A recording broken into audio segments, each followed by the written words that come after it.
സംസ്ഥാനത്തെ സാമൂഹ്യ സുരക്ഷാ ക്ഷേമ പെൻഷൻ ഗുണഭോക്താക്കൾക്ക് വമ്പൻ സന്തോഷ വാർത്ത. ഒക്ടോബർ മാസത്തിൽ ഗുണഭോക്താക്കൾക്ക് കൂടുതൽ ആനുകൂല്യങ്ങൾ എത്തിച്ചേരും.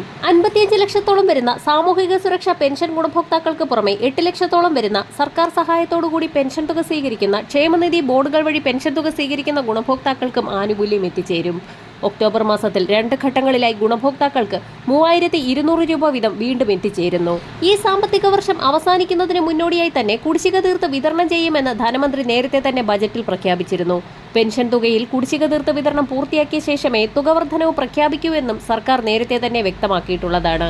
നിലവിൽ സംസ്ഥാനത്ത് 2025 സെപ്റ്റംബർ മാസത്തിലെ പെൻഷൻ തുക വിതരണമാണ് സജീവമായി നടന്നുകൊണ്ടിരിക്കുന്നത്. അക്കൗണ്ടുകളിലും കൈകളിലും തുക സ്വീകരിക്കുന്ന ഗുണഭോക്താക്കളിൽ പെൻഷൻ തുകയിൽ കുറവ് വന്നിട്ടുള്ള NSAP വിഭാഗത്തിൽപ്പെടുന്ന ഇന്ദിരാഗാന്ധി ദേശീയ വാർദ്ധക്യകാല പെൻഷനുകൾ, വിധവാ പെൻഷനുകൾ, ഭിന്നശേഷി പെൻഷനുകൾ കൈപ്പറ്റുന്ന ഗുണഭോക്താക്കൾക്ക് നാളെ മുതൽ അക്കൗണ്ടുകളിലേക്ക് കേന്ദ്രവിഹിതമായ 200 മുതൽ 500 രൂപ വരെയുള്ള തുക എത്തിച്ചേരും. ഇതോടൊപ്പം തന്നെ സഹകരണ സംഘം ഉദ്യോഗസ്ഥർ വഴി കൈകളിൽ തുക സ്വീകരിക്കുന്ന 24 ലക്ഷത്തോളം വരുന്ന ആളുകളിൽ NSAP വിഭാഗത്തിൽപ്പെടുന്ന ഗുണഭോക്താക്കൾക്കും തുകയിൽ കുറവ് വന്നിട്ടുണ്ട്. ഇത്തരത്തിലുള്ള ഗുണഭോക്താക്കൾ കേന്ദ്രവിഹിതം നേരിട്ട് അക്കൗണ്ടുകളിലേക്ക് വിതരണം ചെയ്യുന്നതിനാൽ ബാങ്ക് അക്കൗണ്ടുകൾ എടുക്കണമെന്നുള്ള നിർദ്ദേശം നേരത്തെ തന്നെ കേന്ദ്രത്തിന്റെ ഭാഗത്തു നിന്നും പുറത്തു വന്നിരുന്നു. കേന്ദ്ര നിർദ്ദേശപ്രകാരം പെൻഷൻ കൈകളിൽ സ്വീകരിക്കുന്ന ഗുണഭോക്താക്കളിൽ കേന്ദ്രവിഹിതം കൂടി ലഭിക്കുന്ന ഗുണഭോക്താക്കൾ പെൻഷൻ അനുവദിക്കപ്പെട്ട തദ്ദേശ സ്വയംഭരണ സ്ഥാപനങ്ങളിൽ ബാങ്ക് അക്കൗണ്ട് വിവരങ്ങൾ നൽകിയിട്ടുള്ള മുറയ്ക്ക് ഇവർക്ക് 200 മുതൽ 400 വരെയുള്ള കേന്ദ്രവിഹിതം നാളെ മുതൽ തന്നെ അക്കൗണ്ടുകളിലേക്ക് എത്തിച്ചേർന്നു തുടങ്ങും. 1100 മുതൽ 1400 വരെ പെൻഷൻ തുക ലഭിച്ച ഗുണഭോക്താക്കൾക്കാണ് കേന്ദ്രവിഹിതം എത്തിച്ചേരുക. 7 ലക്ഷത്തോളം വരുന്ന ആളുകൾക്ക് കേന്ദ്രവിഹിത വിതരണം കൂടി പൂർത്തിയാക്കുന്നതിലേക്കായി 21.27 കോടി രൂപ അനുവദിച്ചതായി ധനമന്ത്രി KN ബാലഗോപാൽ വ്യക്തമാക്കിയിട്ടുണ്ട്.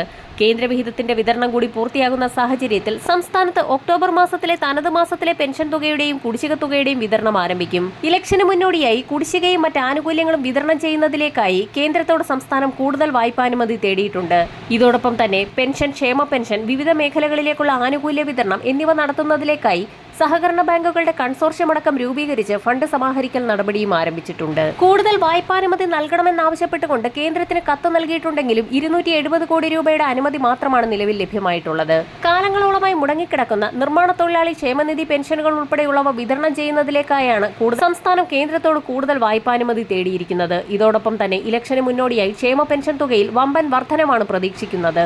സർക്കാർ മാനദണ്ഡങ്ങൾ പാലിച്ചിട്ടുള്ള എല്ലാ ഗുണഭോക്താക്കൾക്കും ഇനി മുതൽ 400 രൂപയുടെ വരെ വർധനവ് പെൻഷൻ തുകയിൽ ഉണ്ടാകുമെന്നാണ് ഏറ്റവും പുതിയ റിപ്പോർട്ടുകൾ സൂചിപ്പിക്കുന്നത്. ഇത് സംബന്ധിച്ചുള്ള പ്രഖ്യാപനങ്ങൾ ഉടൻ തന്നെ പ്രതീക്ഷിക്കാം.